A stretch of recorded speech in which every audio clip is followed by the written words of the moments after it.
dengan anggaran puluhan M gitu hanya menghasilkan baliho dan hashtag. Tapi orang-orang yang menyampaikan, menyuarakan ucapan terima kasih kepada Presiden Jokowi jadi kayak nggak ada gitu. Yang mengucapkan terima kasih ya tukang cetak banner.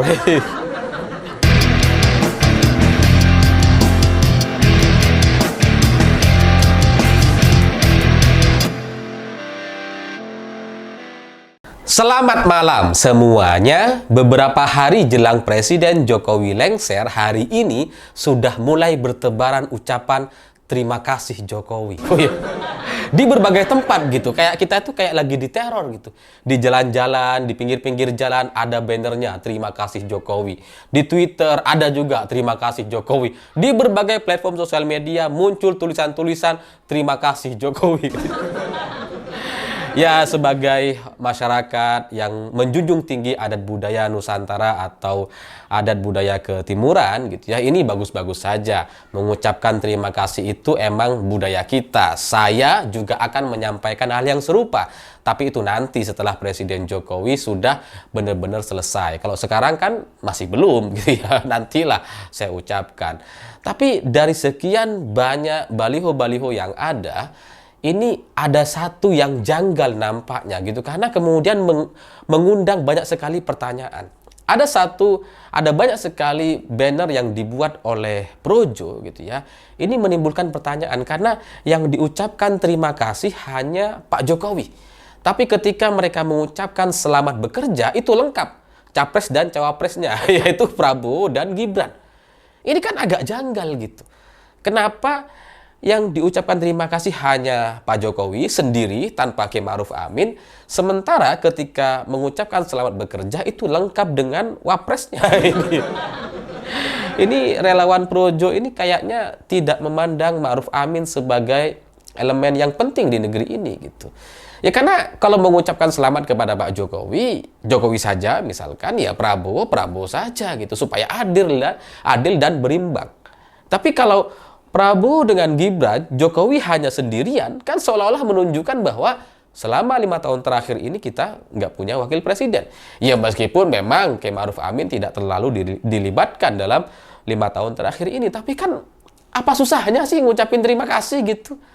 Lalu tinggal pasang fotonya Kiai Ma'ruf Amin. Kenapa sih kok alergi sekali dengan Kiai Ma'ruf Amin? Apakah ini mungkin ada ada kegelisahan atau ada kemarahan? Kemarahan penguasa terhadap Kiai Ma'ruf Amin gitu ya. Mana tahu gitu ya, karena Kiai Ma'ruf Amin mendukung PKB-nya Caimin misalkan, dan itu tidak sesuai dengan kepentingan penguasa yang menginginkan PKB ini pecah dan dikuasai oleh PBNU misalkan gitu ya. Bisa aja gitu. Caimin hari ini bisa berdiri tegas sebagai ketua umum PKB berkat dukungan dari Kiai Ma'ruf Amin, dan mungkin gara-gara itulah mereka ingin melupakan atau tidak mau menyertakan Kiai Ma'ruf Amin. Tapi ya sekali lagi ya silahkan aja gitu ya. Itu hak politik mereka gitu. Tapi dari sekian banyak baliho, hashtag di berbagai platform sosial media, ini bagi saya juga janggal sekali untuk pemerintah, untuk seorang presiden yang katanya kepuasan masyarakat itu mencapai 80% gitu ya. Saya pikir nggak perlu nih kayak gini-gini, nggak ngapain. Baliho terima kasih Jokowi, terima kasih Jokowi, ini kan kayak buat apa gitu. Kalau kepuasan masyarakat 80%, rasanya tidak perlu kemudian muncul baliho-baliho semacam ini. Baliho-baliho kayak gini ini kan kayak caleg gitu. Yang belum dikenal, yang pengen dipilih gitu ya, yang pengen agar orang mengenal gitu ya, agar orang merasa punya kesamaan dengan baliho-baliho yang disebar-sebarkan. Itu kan jadi kayak nggak natural gitu. Padahal katanya survei 80% puas. Artinya tanpa baliho ini semua, orang akan mengucapkan terima kasih dengan sendirinya. Nggak perlu kemudian harus diintervensi dengan baliho-baliho atau hashtag di mana-mana.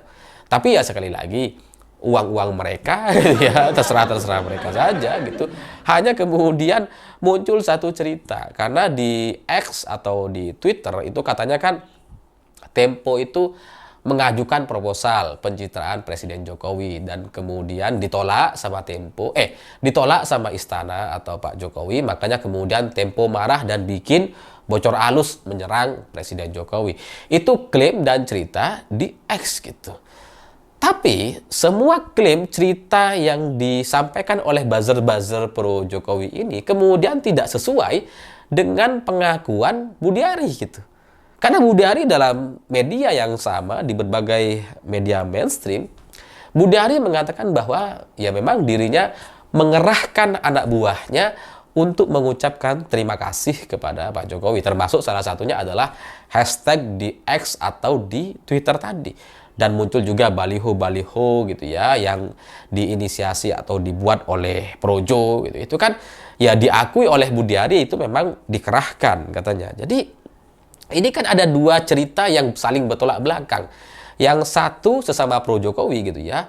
Yang satu bilang Tempo ngajukan proposal pencitraan Jokowi dan ditolak. Di satu sisi, di sisi yang lain gitu ya, ternyata diakui bahwa ada operasi untuk mencitrakan Presiden Jokowi sebaik-baiknya menjelang hari lengsernya.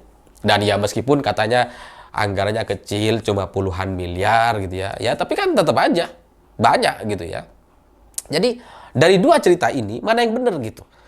Kalau Tempo proposalnya ditolak gitu ya, dan kemudian Presiden atau Istana tidak mau bayar Tempo, ya mana bisa kemudian di sisi lain ada upaya untuk mengorkestrasi atau untuk membuat citra Presiden Jokowi baik seperti yang diakui oleh Budiari. Karena jadinya kan ya memang ada niat itu, operasi itu memang ada, cuma Tempo nggak kebagian atau menolak. Kan kira-kira itu yang lebih masuk akal gitu ya. Dan dari baliho-baliho yang ada dan hashtag di Twitter atau di X gitu ya, saya melihat bahwa ini adalah narasi atau operasi pencitraan yang sangat-sangat murahan gitu. Karena baliho itu kan kayak jalan terakhir gitu ya. Main hashtag itu udah terlalu tua lah, terlalu kuno. Itu kan terjadi di Pilpres 2014 tuh gitu ya. Itu ada tuh. Masih ada mungkin efek-efek hashtag gitu. Tapi kalau hari ini nampaknya itu udah bukan mainan kita lagi itu hashtag tuh. Udah tidak terlalu menarik lagi trending yang ada di Twitter. Tapi kenapa itu kemudian tetap dilakukan? Kenapa baliho tetap dilakukan, trending di X tetap digencarkan gitu ya, padahal itu sudah ketinggalan zaman gitu. Karena ya mungkin karena memang influencer yang ada di sekitar istana itu sudah tidak ada yang bisa dikerahkan. Relawan-relawan yang selama ini mendukung Pak Jokowi juga tidak punya media, mereka juga tidak bisa bikin konten atau tidak bisa menyampaikan ucapan terima kasih sendiri gitu ya, yang kemudian bisa menarik perhatian orang dan disetujui oleh banyak orang. Mungkin karena mereka memang nggak punya kemampuan itu, makanya kemudian muncullah baliho, belanja, hashtag dan sebagainya untuk kemudian bisa menunjukkan ada kerja-kerja menjelang akhir Presiden Jokowi yang dilakukan oleh kelompok relawan Projo dan relawan-relawan yang lain. Tapi sekali lagi, untuk apa gitu? Kepuasannya 80% kok gitu. Tanpa ini semua, Pak Jokowi itu udah luar biasa kalau benar surveinya 80%. Ngapain ini semua? Dulu, terus terang, saya melakukan apa yang dilakukan oleh relawan atau apa yang menjadi keinginan Presiden Jokowi. Dulu saya membuat konten sampai bikin buku pencapaian Presiden Jokowi gitu ya selama 5 tahun dan berapa tahun kalau nggak salah gitu ya. Saya bikin acara, mengajak orang-orang untuk bersuara. Banyak orang menulis itu, banyak orang yang kirim artikel atau tulisan gitu ya. Ada ratusan orang melakukan hal itu. Dan itu nggak ada kemudian promosi baliho-baliho atau ucapan terima kasih di tahun 2019 lalu. Nggak ada kemudian gerakan-gerakan untuk membuat orang mengucapkan terima kasih. Saya cuma bikin pengumuman gitu ya, menulis bersama dan kemudian diajaklah mereka untuk nulis. Dan itu murah sekali, cuma berapa 50 juta kalau nggak salah gitu ya, hadiah totalnya gitu. Dan itu sudah membuat ratusan orang kirim artikel. Dan banyak orang menyampaikan hal yang serupa terkait pengakuan dan pencapaian yang sudah dilakukan oleh Presiden Jokowi. Nah kan, kalau kita bandingkan hari ini, itu kan nggak sebanding jadinya gitu. Dengan anggaran puluhan M, gitu, hanya menghasilkan baliho dan hashtag. Tapi orang-orang yang menyampaikan, menyuarakan ucapan terima kasih kepada Presiden Jokowi, jadi kayak nggak ada gitu. Yang mengucapkan terima kasih, ya tukang cetak banner.